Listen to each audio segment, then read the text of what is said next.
விமான பணிப்பெண் ஒருத்தவங்க அவங்களோட எக்ஸ்பீரியன்ஸை ஒரு புத்தகமாக எழுதியிருந்தாங்க. அந்த புத்தகத்தில் பயணிகளோட அருவருக்கத்தக்க சில விஷயங்களை பற்றி கூறியிருக்காங்க.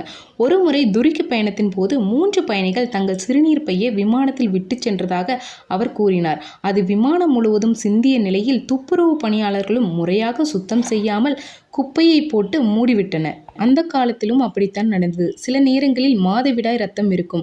ஆனால் சுத்தம் செய்வதற்கு பதிலாக ஒரு போர்வை அங்கு போடப்படும். ஏனெனில் முழுமையாக சுத்தம் செய்ய நேரம் இருக்காது. தொடர்ந்து தனது அனுபவங்களை பற்றி குறிப்பிட்டிருந்தார் அந்த விமான பணிப்பெண். இந்திய விமானங்களில் பயணிகள் தங்கள் கால்களை துடைக்க துண்டுகளை பயன்படுத்துகிறார்கள். ஒருமுறை ஒரு பயணி இதைவிட அதிகமாக செய்தார். அவர் பயன்படுத்திய டவலை கேட்டதும் அவர் தர மறுத்து அந்த டவலால் அக்குள்களை துடைக்க ஆரம்பித்தார். பின்னர் அந்த அசுத்தமான துண்டு என்னிடம் தரப்பட்டது. நான் முதலில் வாங்க தயங்கினேன். பின்னர் அந்த டவலை ஒரு பிளாஸ்டிக் பையில் வைத்தேன் அப்படின்னு அந்த விமான பணிப்பெண் சொல்றாங்க. அனைவரும் நினைவில் கொள்ள வேண்டிய சில விஷயங்கள் உள்ளன.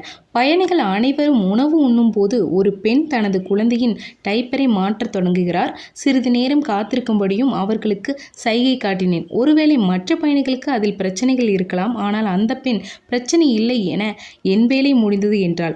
ஆனால் அந்த டைப்பரை அந்த பெண் தனது இருக்கைக்கு அடியில் வைத்துவிட்டு சென்றாள். சில நேரங்களில் பெற்றோர்கள் சீட் பாக்கெட்டில் அழுக்கு டைப்பர்கள் கூட வைக்கிறார்கள். தங்களுடன் சக பயணிகள் இருக்கிறார்கள் என்பதை மனதில் கொண்டு இவ்வாறான விஷயங்களை அவர்கள் முற்றிலும் கைவிட வேண்டும் என்று தெரிவித்திருக்கிறார்.